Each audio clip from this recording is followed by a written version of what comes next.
Let's get into miscellaneous news. I'm going to hit a banjo for it, I suppose.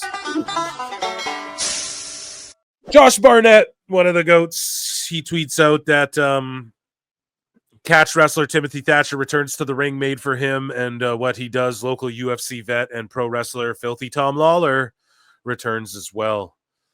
What a banger of a match. Thatcher versus Lawler at Bloodsport 13, April 17. Be there or be square. So here was the video that Big Ben was like apologizing for. Let's watch this. This is hilarious. I mean, I don't even know what reason to be that. This is for him versus AJ Francis. You know me outside.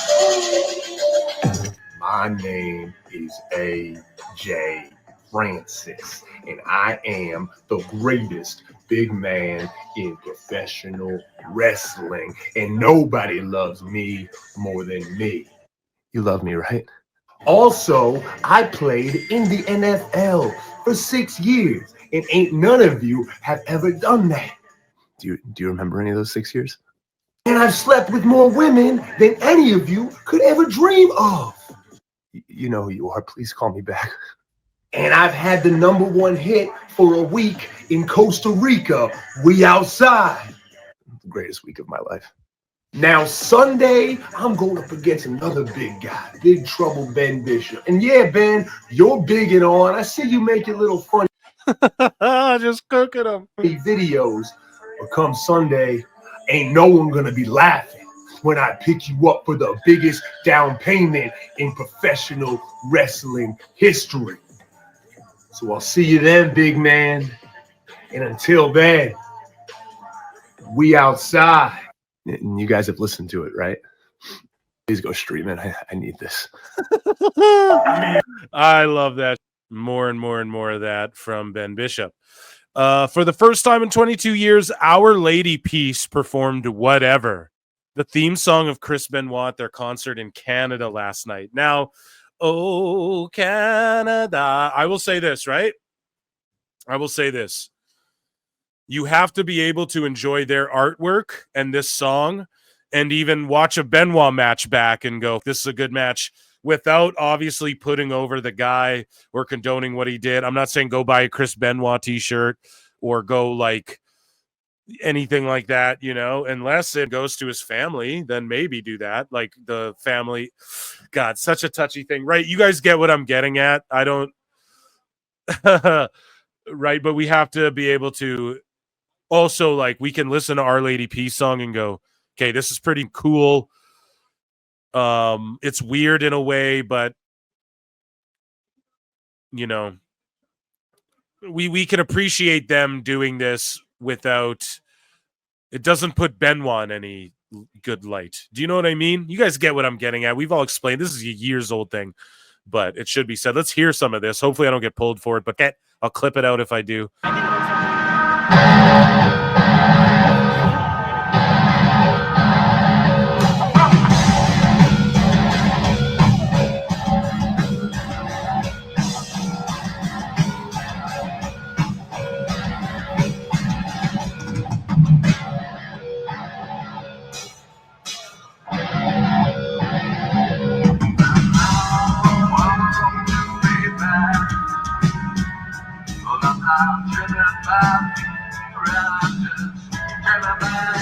The music and the lyrics suited Benoit too so well. You know, it was one of those themes that, again, we're just talking about the character or whatever. It was one of those themes that just really fit him, and Our Lady Peace nailed it. And it's crazy that they didn't perform it for 22 years until now. I wonder, because they're in Canada, they're like, let's break out the Benoit shit. I'm not sure why they did that, but... And shout out Charlie Arnault, who used to be in WWE in like the Jackie Redmond position, right? I forget her name in WWE, but she's in the UFC now. And I think she does like power slap now, but yeah, shout her out.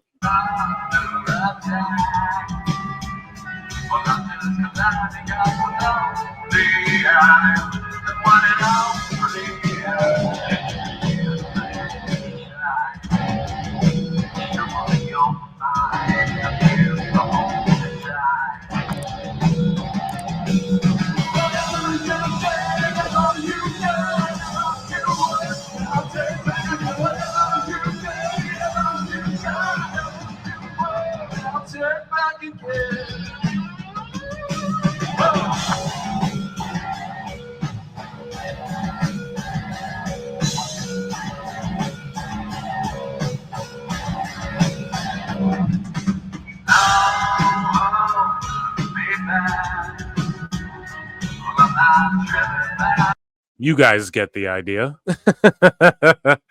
So here's a video of Atsushi Onita visiting Terry Funk's grave in Amarillo with music that played on the FMW commercial video following their explosion match. I'm a huge Onita mark and Terry Funk mark. So, well, Terry Funk was like a bit, I didn't watch his like whole catalog. He's more of like a hindsight guy that I had to watch in hindsight, where it's like select matches. I didn't get to see like a string of his work, but for me, just seeing him a little bit in ECW and stuff, and like when they did the ECW One Night Stand stuff, and I saw Chainsaw Charlie, of course, and all that silly. But anyways, Onita and like Hayabusa and all that, I loved it, like watching old videos of that during my era of like really YouTubing old wrestling and watching like New Japan during the Kenny Omega era and stuff. You go down these rabbit holes. There was a while there where a lot of it was new, where there was just an outpour of pro wrestling on the interwebs, just so readily available. And yeah, man, you go down that FMW rabbit hole, and one of the best Dark Side of the Ring episodes as well is about Onita. But yeah.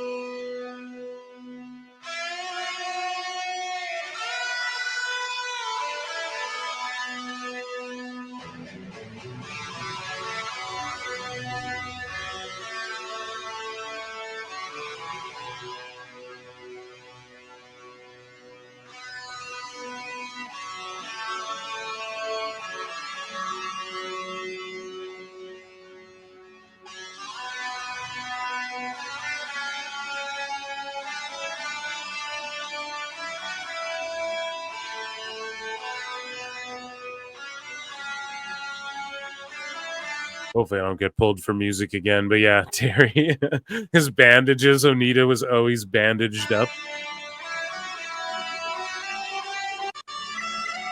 And Hayabusa really was that dude, paralyzed in the ring, Edge performs a very music-heavy episode. Edge performs Never Gonna Stop Me with Rob Zada, a Rob Zombie concert. And I was like, oh, I hope he sings Never Gonna Stop Me. And then this guy's like, no, that's Ozzy. I was like, no, it's Rob Zombie, bro. And then he's like, no, that's Ozzy. And this guy he was so certain that he like had me convinced I was wrong. You ever have that happen? And then we go inside and you not. Like 2 songs deep, plays Never Gonna Stop Me. And I was like, oh my God, where was that asshole? I want to see that guy so I can tell. No? Rob Zombie fans? I don't know. Here we go. So excited to host. So Kayla Becker is hosting the cast and crew Q&A at the LA premiere of Queen of the Ring. She spent many years watching the incredible women of wrestling take over the industry, and I know this film will be such a successful look into the trailblazers that made women's wrestling possible. And yeah, the LA premiere with the Bella twins, Nikki and Brie Garcia, Queen of the Ring. I'm going to that. Me and my wife be looking for the where it's going to play and when. And yeah, I'm going to that for sure, dude. And I'm snooping around. I'm trying to get into this thing if I can. When I can, or see it how I can, because I'm real interested in that flick. So Megaslam Wrestling, this is from Martin Kirby, had a sold-out crowd of 1,500 people on a Thursday. This was done with no ex-WWE wrestlers, no AEW wrestlers, no overseas talent, no announced matches. This was achieved through having a good product, good promotion, and team of hardworking British wrestlers. So shout them the out. Here's Isla Dawn, who I put in the miscellaneous news. Why? Porque? Because she is not with WWE any longer. And much like Duke Hudson, she cuts her own little promo here and kind of goes at the IWC, dude. One of the sad facts of life is that you won't hear all the good things that people have to say about you until you're gone. Everyone bottles up their emotions only to pour them over your lifeless frame when it is just a little too late. Oh my God, I'm going to miss her. Oh my God, she was a champion. She was a star. She did not deserve this. Did I deserve this? No. But I didn't need it. Why is she dressed like Xena, the warrior princess? No, she looks fine as here, though. I was bleeding out, and this was the pressure and the gauze. I was crashing. This is the thing that revived me. My heart stopped on the table, but someone down there sent me back up, knowing that it wasn't quite my time. The White Witch is gone.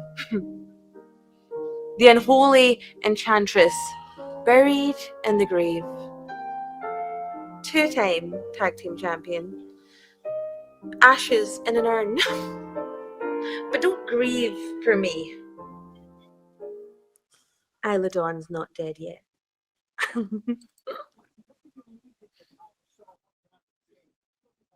Yeah, I think WWE's letting them keep their names too. So I think Isla Dawn will remain Isla Dawn. And I'm curious. Again, we say TNA. Where could she go? You know, there's a bunch of places right now. I would be, if I'm one of these women, I try and Cardona this, and I be the person who just shows up on every indie and once on every show, because I don't think there's really a woman who's done that. They all kind of stick with one place. So I would try and do that. One of the craziest UFC cards ever, by the way, going down. So Matt Riddle says he wants to return home to WWE, and he would have never left if it was up to him. He says, I would love to go back to WWE one day eventually, maybe soon, but the thing is, whatever they want, it's not up to me. It's their decision. If it was up to me, I would have been there yesterday. I never would have left. On Briscoe and Bradshaw. Yeah, it sucks sometimes, man. For some people, it's like all they want, and yeah, it just doesn't work out, unfortunately. You know, Matt Riddle's killing it on the indies, and he's not putting over MLW, or at least that's not the headline. The headline is, you know, he wants to go back to the Federation. So, is what it is. Round of applause, ladies and gentlemen, for miscellaneous news. Yeah.